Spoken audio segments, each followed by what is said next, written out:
कुछ जो बहाव है जीवन का, लोग जो एक प्रवाह की तरह बह रहे हैं, उसके खिलाफ कोई मतलब चलने का कोई निर्णय होना चाहिए, या फिर वो जीवन में ऐसे उतारने की कोशिश करना चाहिए। तो उस हिसाब से मैं निकल तो पड़ा, लेकिन उस हिसाब से मैं निकल तो पड़ा तब 2016 से। और एक साल तक वो लाइब्रेरी वगैरह पूरा थोड़ा बहुत जितना भी पढ़ सकता था वो किया, लेकिन एक ठीक से मार्गदर्शन नहीं मिला था। लेकिन आपके वीडियोस वगैरह ज़्यादातर मैं आपके वीडियोस ऑनलाइन यूट्यूब से ही देखा हूँ। तो एक चीज़ है जो मैं इससे पहले आंदोलनों से, वो भ्रष्टाचार के आंदोलनों से वगैरह से उससे जुड़ा रहा। तो अभी लगता है कि ये बार बार का जो देश में चल रहा है कि कम्युनल राइट्स, और ये हर छोटी छोटी चीज़ को इतना बड़ा करके इंटरनेशनल लेवल पे चले जाते हैं, तो उससे मुझे तो बहुत फ़र्क पड़ता है, उससे बहुत एक डिस्टर्बेंस होता है।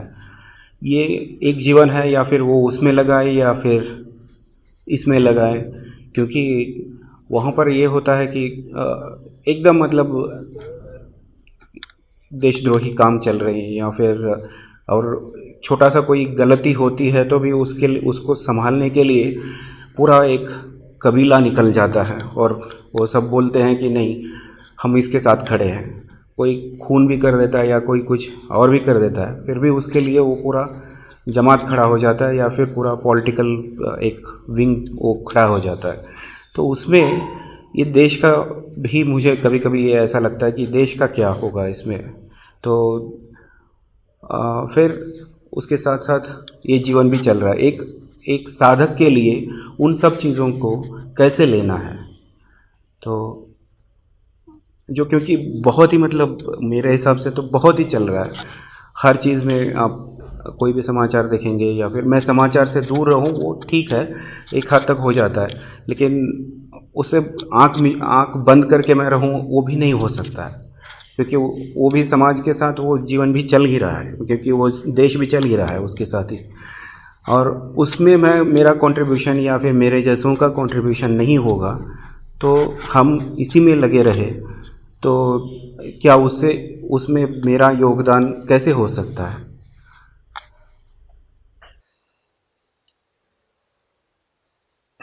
एक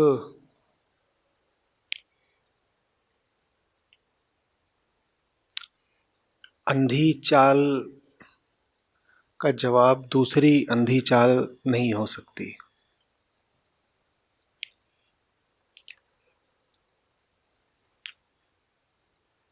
लेकिन अगर कहीं कुछ है जिसमें बेहोशी है, अंधता है, और उसके खिलाफ आप कुछ करें, तो ऐसा लगने लगता है कि जैसे आप होश के और रोशनी के पक्षधर हैं। ऐसा ज़रूरी नहीं होता ना।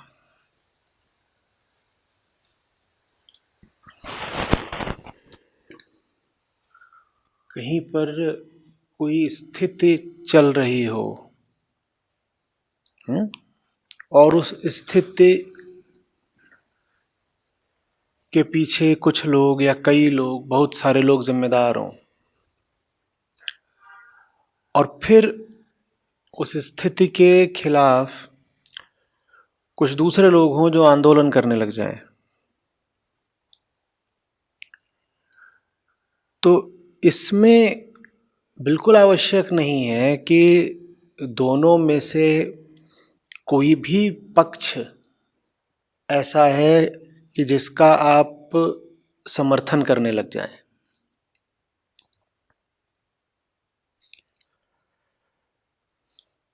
दो शराबी आपस में गुत्थम गुत्था हो गए, लात घूंसे चलने लगे, ये कोई राम रावण की लड़ाई थोड़ी ही हो गई कि आप कहें कि दो लोग लड़ रहे हैं तो आवश्यक है कि उसमें से एक तो रावण होगा और एक राम होगा। एक कंस होगा, एक कृष्ण होगा, एक दुर्योधन होगा, एक अर्जुन होगा, पर हमारे दिमाग में कुछ ऐसा ही खाका खींचा हुआ है, मेंटल मॉडल है ना, वो ऐसा ही है कि दो लोग अगर एक दूसरे के विरोध में हैं तो दो में से एक गलत है, एक सही है, एक अधर्म की ओर है और है, क्योंकि हमारी कहानियों ने हमको यही बताया है ना। आपने बचपन से जो भी कहानियां पढ़ी हैं, जो भी फिल्में देखी हैं, उनमें आपने क्या देखा है? हीरो और विलन की लड़ाई। तो लड़ाई आप जहां भी होती देख रहे हैं, संघर्ष, टकराव, विरोध आप जहां भी होता देख रहे हैं, तुरंत लगता है कि इसमें एक हीरो होगा, एक विलन होगा। बच्चों की कॉमिक्स में क्या होता है? एक डेयर डेविल होता है और एक डेविल होता है, ऐसा ही होता है ना। एक डीमन होता है और उसके विरोध में एक डीटी खड़ी होती है। तो ये बहुत ही बच्चों वाली बात है, दुनिया को सफेद और काले में बांट देना। एक अच्छा अच्छा और एक बुरा बुरा। और इसी तरीके से जो हमारे मन में एक खाका खिंचा हुआ है वो ये है कि जो भी स्थिति चल रही है,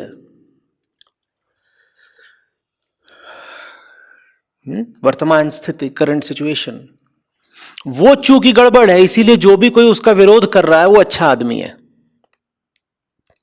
तो हम डिसेंट को बड़ी ऊंची और बड़ी पवित्र चीज मानने लग जाते हैं।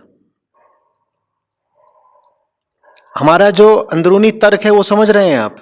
जो हमारा अंदरूनी तर्क है वो ये कहता है कि भाई दुनिया में जो चल रहा है, देश में जो चल रहा है, सत्ता में जो चल रहा है, व्यवस्था में जो चल रहा है, वो तो गलत ही है, उसमें भ्रष्टाचार भी है, ऐसा भी है, वैसा भी है। तो अगर कोई सड़कों पे उतरा है उसका विरोध करने, तो जो विरोध करने उतरा है वो सही ही होगा। हमारे मन में ये जो बिल्कुल मासूम नहीं, नादान धारणा बैठ गई है, उसके बड़े दुष्परिणाम आते हैं। दुष्परिणाम ये आते हैं कि हम एक एक करके जितने भी विरोध आंदोलन हैं, डिसेंट मूवमेंट्स हैं, उन पर उम्मीदें टांगते जाते हैं। हमें लगता है देखो काले साम्राज्य का अंत करने के लिए एक नन्हे से टिमटिमाटे तारे का उदय हुआ है, ये तारा अब सूरज बनेगा, और पता चलता है कि वो तारा भी अंधेरे की गोद से उठा था,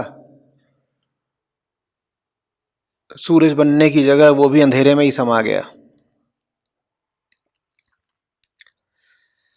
बात समझ में आ रही है? मूल कारण ये है कि हम जानते ही नहीं हैं कि जो गलत है दुनिया में, देश में, समाज में, राजनीति में, सत्ता में, वो वास्तव में क्या है, क्या चीज गलत है, हमें पता नहीं। हमें कुछ अखरता तो है, पर हमें क्या अखरता है हम जानते नहीं। ठीक वैसे जैसे हमें कुछ चाहिए तो, पर हमें क्या चाहिए वास्तव में वो हम जानते नहीं। तो फिर हम अंध विरोध करते हैं, और जो भी कोई विरोध कर रहा हो वो हमारे लिए हीरो बन जाता है।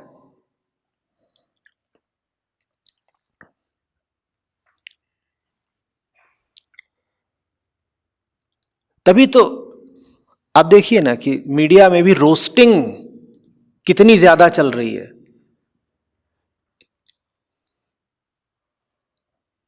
वो गलत भी नहीं है, क्योंकि जिनको रोस्ट किया जा रहा है वो हैं इस काबिल कि उनको रोस्ट किया जाए, लेकिन जो रोस्ट कर रहे हैं वो शायद उनसे भी गए गुजरे हैं जिन्हें रोस्ट किया जा रहा है।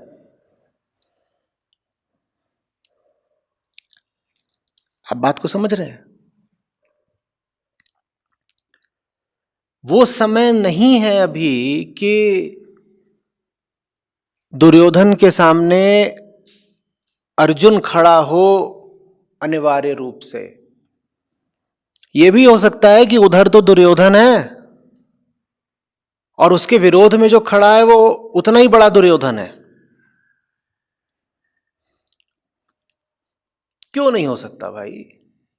माताजी के 100 पुत्र थे, 50-50 बांट लेंगे आपस में, 50 इधर खड़े 50 उधर खड़े हैं, हो जाएगा महासंग्राम।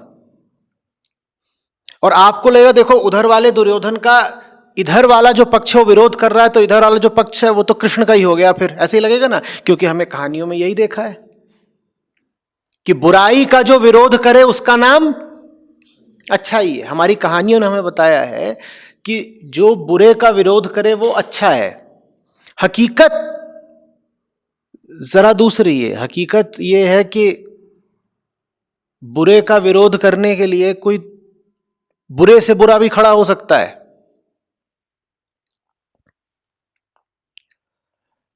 एक सूखी हड्डी पड़ी हो,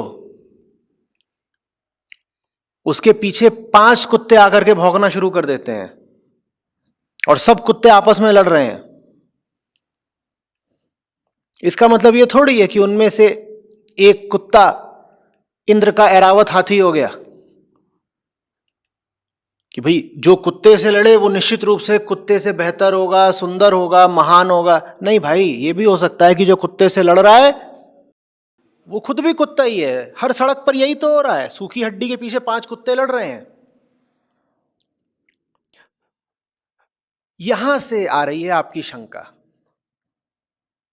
आप देखते हैं सड़कों पर आंदोलन होते हुए, आपके मन में उम्मीद जग जाती है कि अब जरूर इस भ्रष्ट व्यवस्था का अंत होने वाला है।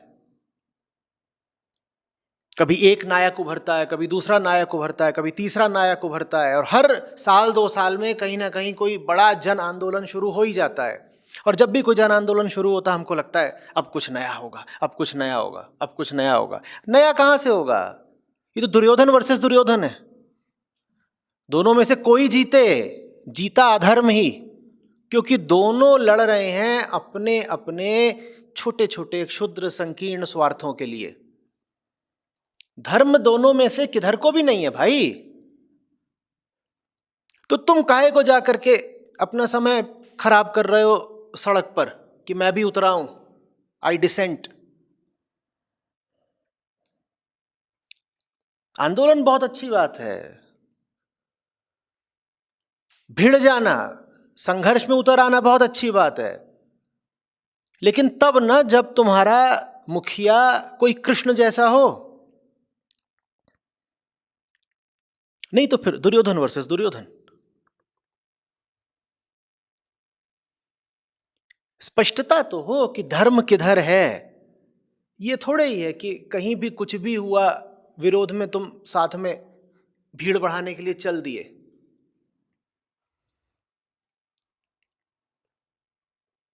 समझ में आ रही है बात?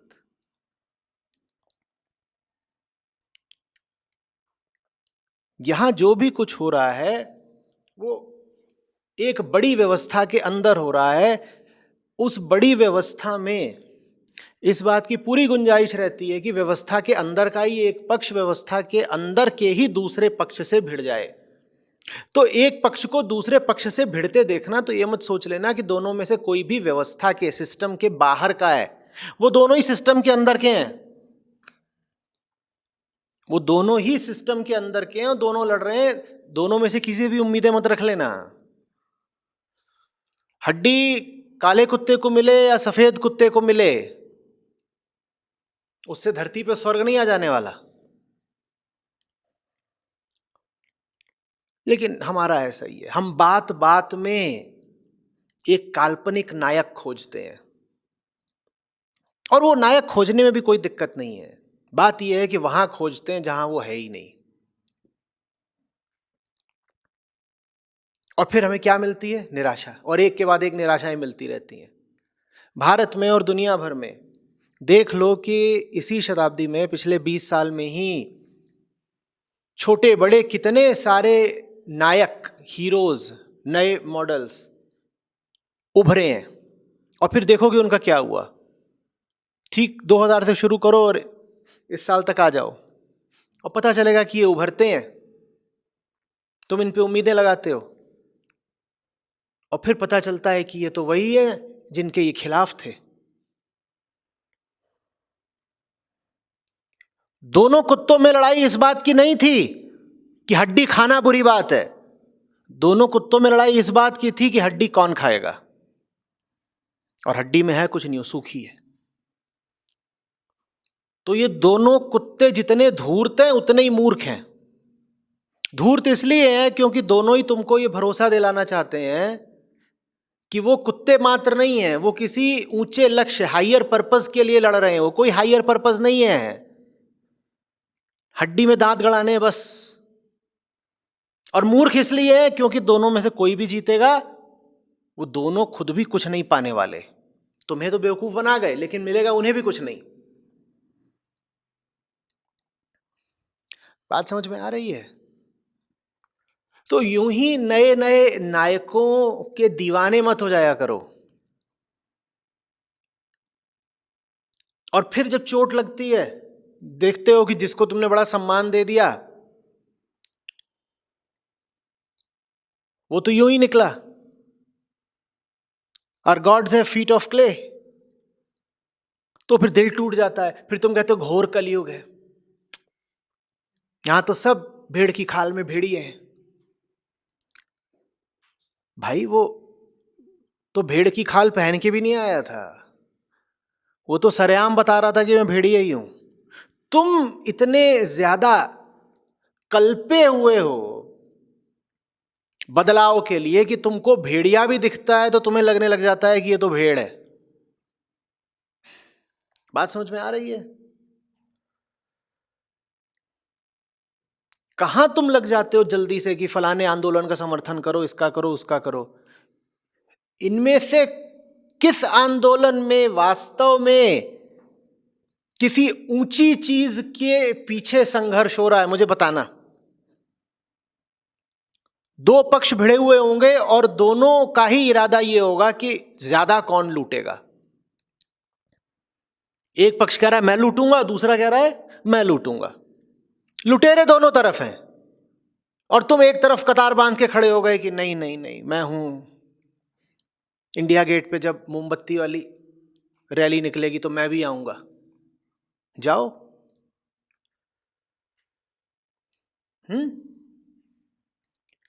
नतीजा क्या निकलता जानते हो? बहुत खौफनाक बात है ये, सुनिएगा। शोले फिल्म में असरानी का किरदार याद है, जेलर का? वो क्या बोलता है, बहुत उसका मशहूर डायलॉग है, आधे इधर जाओ, आधे इधर जाओ, बाकी मेरे साथ आओ। ये दुनिया की आबादी से कहा जा रहा है।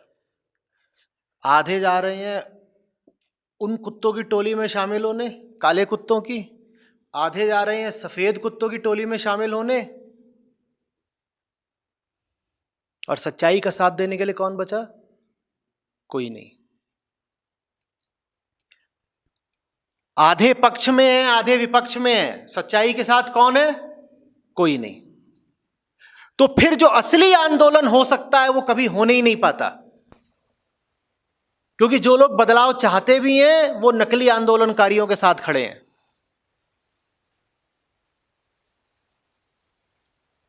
असली कहां से होगा? असली के साथ कौन है?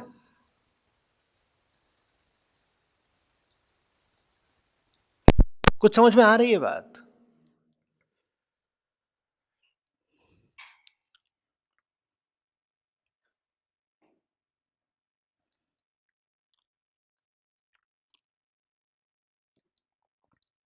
ये बहुत अच्छा तरीका होता है भीड़ इकट्ठा करने का।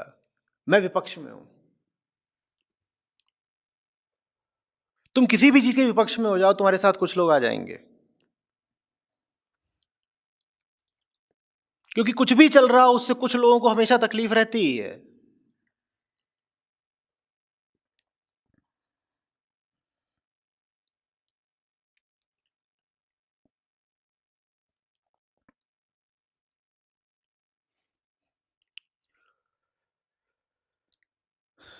दिक्कत ये नहीं है कि बहुत सारे लोग भ्रष्ट हैं, ज्यादा बड़ी दिक्कत यह है कि जो लोग भ्रष्टाचार नहीं चाहते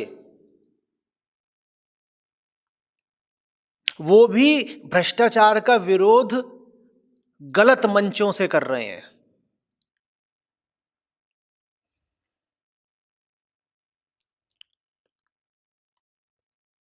समझ में आ रही है बात?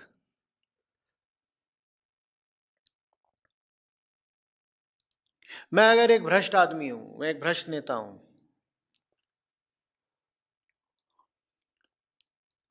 और मुझको पता है कि इधर जो लोग बैठे हैं बाएं तरफ ये भ्रष्टाचार नहीं चाहते, तो मेरे लिए इससे बड़ी खुशखबरी क्या होगी कि ये लोग खुद ही किसी भ्रष्ट नेता के अनुयायी बन जाएं। और वो जो भ्रष्ट नेता है वो कह क्या रहा है इनसे, मैं भ्रष्टाचार मिटा दूंगा, मैं भ्रष्टाचार मिटा दूंगा। मैं कहूँगा बहुत अच्छी बात है, तुम लोग उसी के साथ रहो, क्योंकि उसने एक चीज निश्चित कर दी है, क्या? कि ये लोग अब किसी भी तरीके से मेरे ऊपर आक्रमण नहीं करने वाले। ये तो उसके साथ हो गए, अब वहां पे अपना ये कुछ कुछ खेल चलता रहेगा। जो असली क्रांति हो सकती थी वो कभी होने नहीं पाएगी।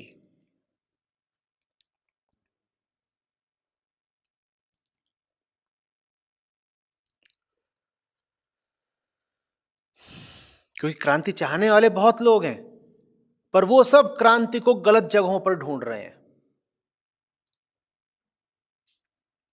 गलत नेताओं के साथ ढूंढ रहे हैं, गलत कॉजेज में ढूंढ रहे हैं। उन जगहों पर तुम कुछ भी कर लो, कितना हो हल्ला कर लो, कितना बड़ा संघर्ष खड़ा कर लो, कोई क्रांति आने नहीं वाली है।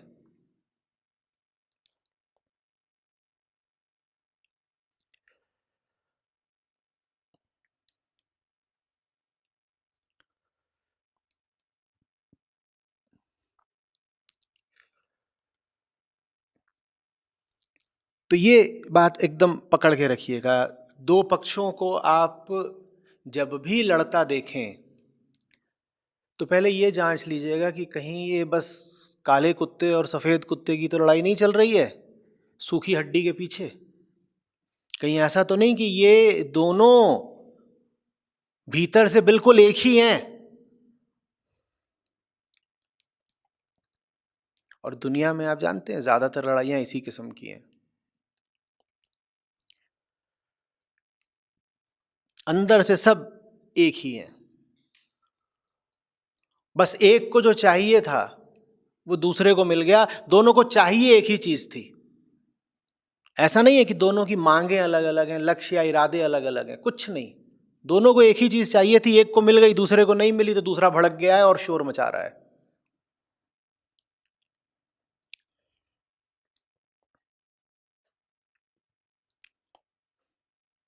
हम्म कि जैसे एक रेस हो जिसमें बहुत सारे लोग दौड़े हों और जो पीछे रह गया हो वो कहे रेसबाजी मुर्दाबाद, रेसबाजी मुर्दाबाद। उसको इस सिस्टम से, रेस की व्यवस्था से इतनी आपत्ति क्यों है? क्योंकि वो पीछे रह गया है। लेकिन इरादा इसका भी यही है कि जीत जाऊं। ऐसा नहीं है कि ये दौड़ा ही नहीं, ऐसा नहीं है कि इसने कहा कि आई ऑप्ट आउट, मैं रेस से बाहर हूं। यह भी पूरी जान लगा के दौड़ा, लेकिन किस्मत की कमी होगी, मेहनत की कमी होगी, बुद्धि की कमी होगी, कोई भी बात हो सकती है। ये पीछे रह गया, ये पीछे रह गया तो ये कहने लग गया मैं तो रिवॉल्यूशनरी हूं, मैं ये पूरी व्यवस्था बदलना चाहता हूं। तुम व्यवस्था नहीं बदलना चाहते, तुम बस ये चाहते हो कि वो जो आगे निकल गए तुम उनके बराबर पहुंच जाओ या उससे आगे निकल जाओ। हो तुम भी इसी ट्रैक पर ही, इसी रेस पर ही।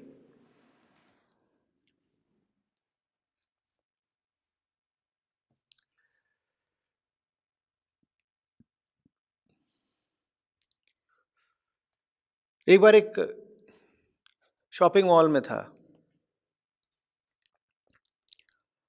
तो वहाँ कुछ फर्नीचर देख रहे थे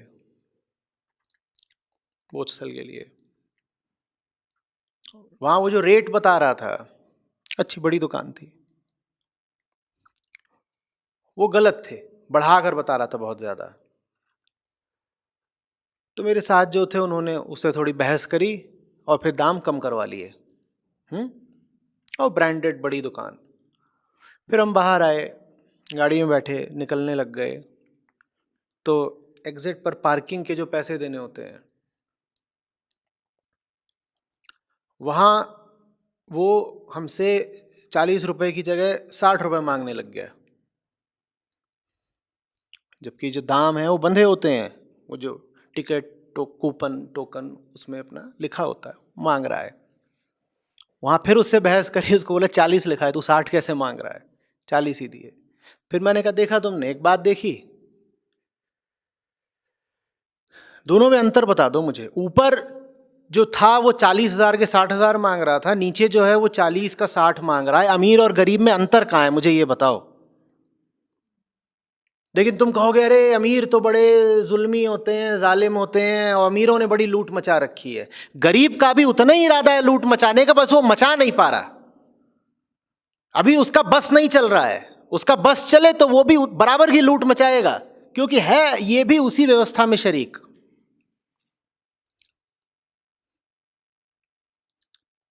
अमीर 40K का 60K कर रहा है और गरीब 40 का 60 कर रहा है। मुझे अंतर बता दो, अंतर कहां है दोनों में।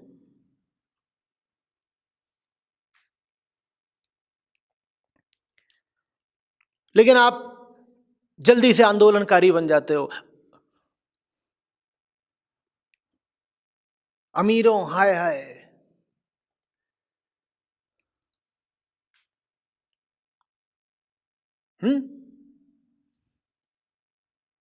क्यों भाई? मैं ये नहीं कह रहा कि तुम जिनका विरोध कर रहे हो उनका विरोध नहीं किया जाना चाहिए। मैं कह रहा हूं जो विरोध कर रहे हैं वो बराबर के गलत हैं। पहले उनके मंसूबे तो देख लो जो विरोध में खड़े हुए हैं।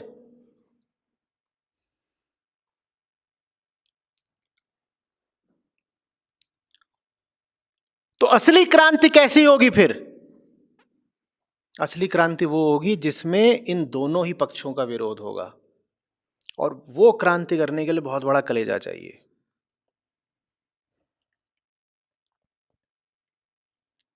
समझ आ रही है बात? असली क्रांति वो होगी जहां डंडा लेके जाओ और काले और सफेद दोनों कुत्तों को भगा दो। ये थोड़ी कि तुम काले की पार्टी में शामिल हो गए या सफेद के पीछे पीछे लग गए। हमें वो डंडा चाहिए जिससे ये दोनों ही भगा दिए जाए। इनको भगाना जरूरी है, इनके हित में भी कि इनको भगा दिया जाए। क्यों? क्योंकि आपस में लड़े जा रहे हैं, एक दूसरे को खरोच रहे हैं, काट रहे हैं, और पाएंगे क्या? सूखी हड्डी। तो तुम इन दोनों को ही भगा दो, इसमें तुम्हारा भी भला है, उनका भी भला है। लेकिन जो तीसरा है ना, यही तुम्हें पकड़ में नहीं आता। हम द्वैत में उलझे रहते हैं, प्लस माइनस ए और बी, या तो इधर या तो उधर। ये तीसरा हमेशा मुश्किल पड़ता है। ये तीसरा ही तो फिर अद्वैत होता है ना। इसलिए अध्यात्म चाहिए रोजमर्रा की जिंदगी में, ताकि द्वैत के चक्करों में जल्दी से ना फंस जाओ।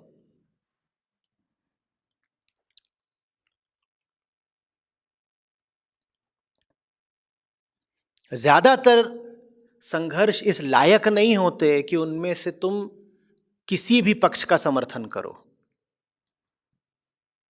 तुम पागल हो गए अगर सास बहू की लड़ाई में जाके एक तरफ खड़े हो गए। वो दोनों एक हैं, क्योंकि सास भी कभी। तुम क्या पगला रहे हो कि एक के साथ खड़े हो गए? जो तुमको आज शोषित लग रहा है उसका इरादा है कल शोषक बनने का। तो दोनों एक हैं।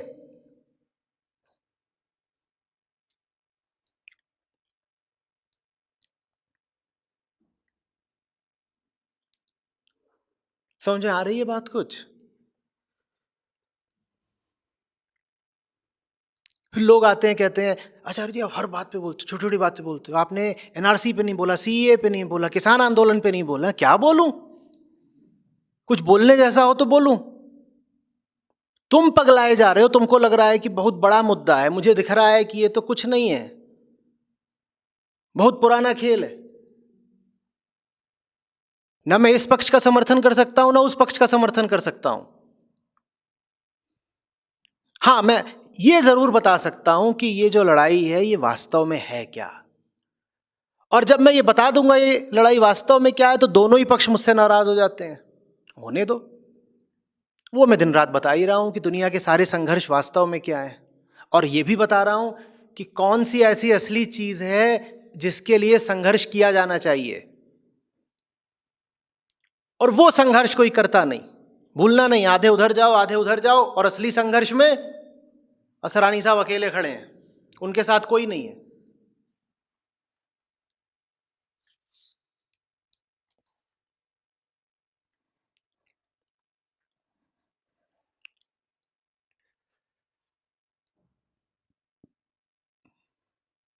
आ रही बात समझ में?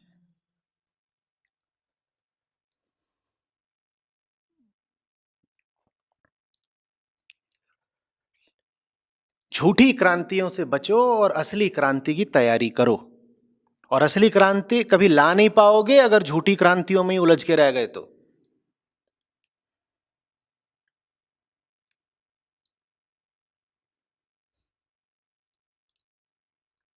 इसीलिए असली क्रांति कभी आती नहीं है, क्योंकि तुम झूठी लड़ाइयां लड़के संतुष्ट हो जाते हो कि हमने तो बड़ा काम कर दिया।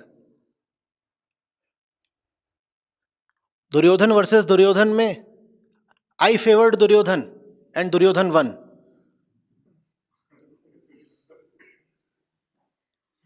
कुछ बदला? कोई फर्क पड़ा?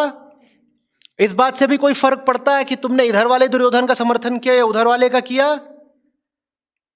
पर तुम कितने खुश हो जाते हो। दुर्योधन वर्सेस दुर्योधन, आई फेवर्ड दुर्योधन, दुर्योधन वन। तुम नहीं भी होते तो भी नतीजा यही निकलना था ना, one of the Duryodhans would have one.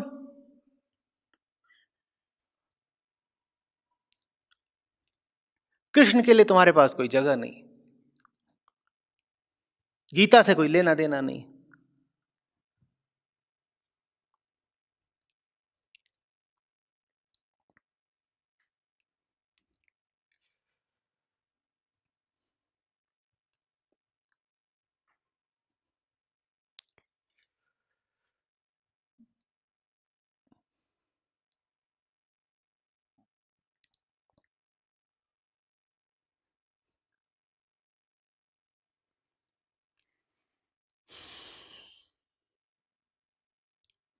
कुछ आ रही बात समझ में?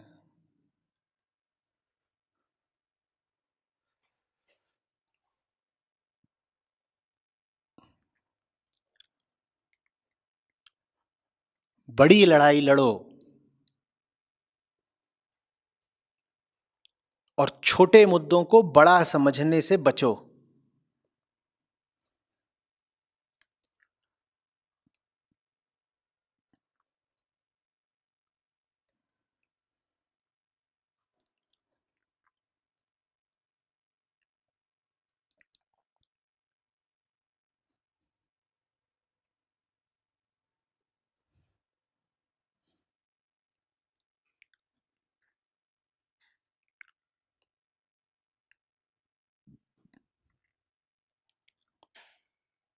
हकीकत में जीने का मतलब होता है कि सबसे पहले तथ्यों की छानबीन करो, बिल्कुल निष्पक्ष होकर के।